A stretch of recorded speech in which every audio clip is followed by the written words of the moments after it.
OTT social digital మీడియాల నియంత్రణకు rules set చేసింది కేంద్ర ప్రభుత్వం. The information technology guide lines for intermediary and digital media ethics code పేరుతో rules తీసుకొచ్చారు. డిజిటల్ న్యూస్ సంస్థలు, social media platforms, OTT streaming services ని ప్రభుత్వం రెగ్యులేట్ చేయనుంది. సోషల్ మీడియా సంస్థలు గ్రీవెన్స్ రిడ్రెసల్ మెకానిజం ఏర్పాటు చేయాల్సి ఉంటుంది. అలాగే గ్రీవెన్స్ ఆఫీసర్ను కూడా నియమించాలి.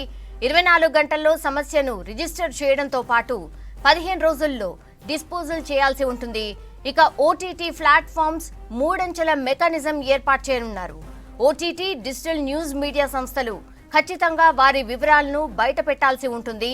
అయితే రిజిస్ట్రేషన్ మ్యాండేటరీ చేయడం లేదని, ఇన్ఫర్మేషన్ మాత్రమే అడుగుతున్నామని కేంద్ర మంత్రులు తెలిపారు. OTT platforms self regulating body ఏర్పాటు చేసుకోవాల్సి ఉంటుంది.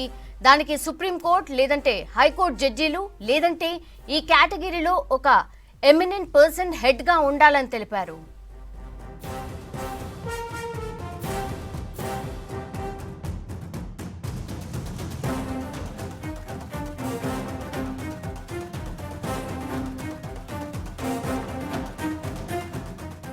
Concerns are being raised over the years about rampant abuse of these social media platforms.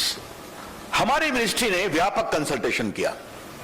We prepared a draft on 24th of December 2018. पहला है कि 2 कैटेगरी की है. एक है intermediary, which can be a social media intermediary, और दूसरा है significant social media intermediary. We shall notify the users number for a significant social media intermediary very soon. पहला है कि आपको एक ग्रीवांस रिड्रेसल मैकेनिज्म रखना पड़ेगा, और इस ग्रीवांस ऑफिसर का नाम भी आपको रखना पड़ेगा, who shall register the grievance within 24 hours and disposal in 15 days. That is very clear. Second, if there are complaints against the dignity of users, particularly women, that exploit their private parts of individuals, or nudity, or in sexual act, impersonation, etc., you will be required to remove that within 24 hours after a complaint is made. This particular provision is designed to respect the dignity of the women of India and anyone else. It's very clear. उसके बाद मैंने बता दिया आपको कि 2 प्रकार के social media होंगे. तो जो सिग्निफिकेंट सोशल मीडिया होगा उनको 3 काम करना पड़ेगा. पहला, you will have to have a chief compliance officer resident in India,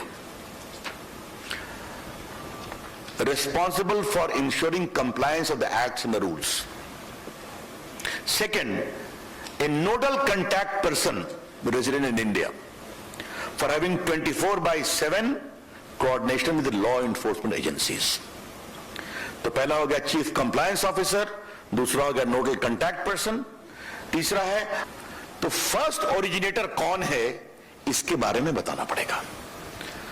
this first originator will not, we don't like to have the content, क्योंकि कंटेंट तो बाहर आ जाता है.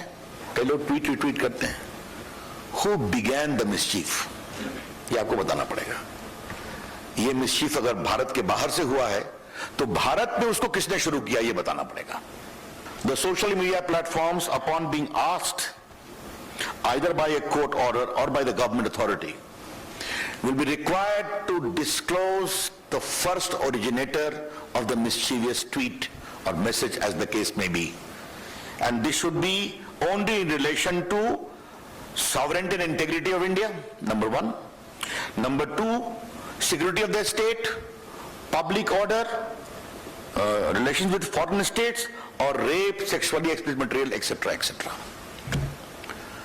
तो आपको ये बताना पड़ेगा कि खुराफात पहले किसने शुरू की, उसको आपको जानकारी देनी पड़ेगी. यस. और ये सब उसी अपराध के बारे में होगा जहां 5 साल से अधिक की सजा है. I explain to you.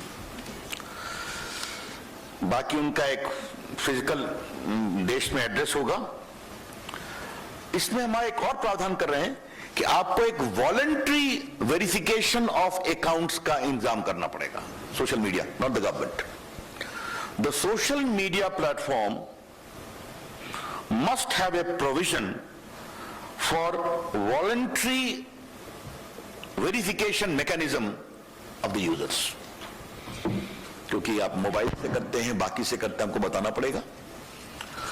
और एक अंतिम बात है कि दो बातें कहूंगा कि अगर कोई अनलॉफुल इंफॉर्मेशन आपके प्लेटफॉर्म पर है, again if there is a court order और एप्रोप्रिएट गवर्नमेंट डायरेक्ट्स दैट, तो आपके law and order, integrity of India, sovereignty of India etcetera etcetera, तो आपको उसको हटाना पड़ेगा.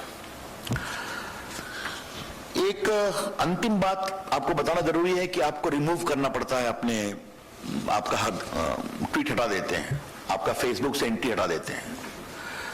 तो अगर कोई significant social media intermediary remove और डिसेबल करता है किसी यूजर के कंटेंट को, तो आपको उसको इंटीमेट करना पड़ेगा, उसकी सुनवाई करनी पड़ेगी. If you seek to remove the or disable access to the content of any social media user, you are required to give him reasons and also hear him. ये हमने एक प्रोविजन रखा है. मित्रों, ये जो सिग्निफिकेंट सोशल मीडिया के लिए जो हमने कानून बनाया है, वो 3 महीने में हम लागू करेंगे ताकि वो अपनी मैकेनिज्म को इंप्रूव कर लें. We'll be giving a window for 3 months for significant social media and the rest will come into effect from the day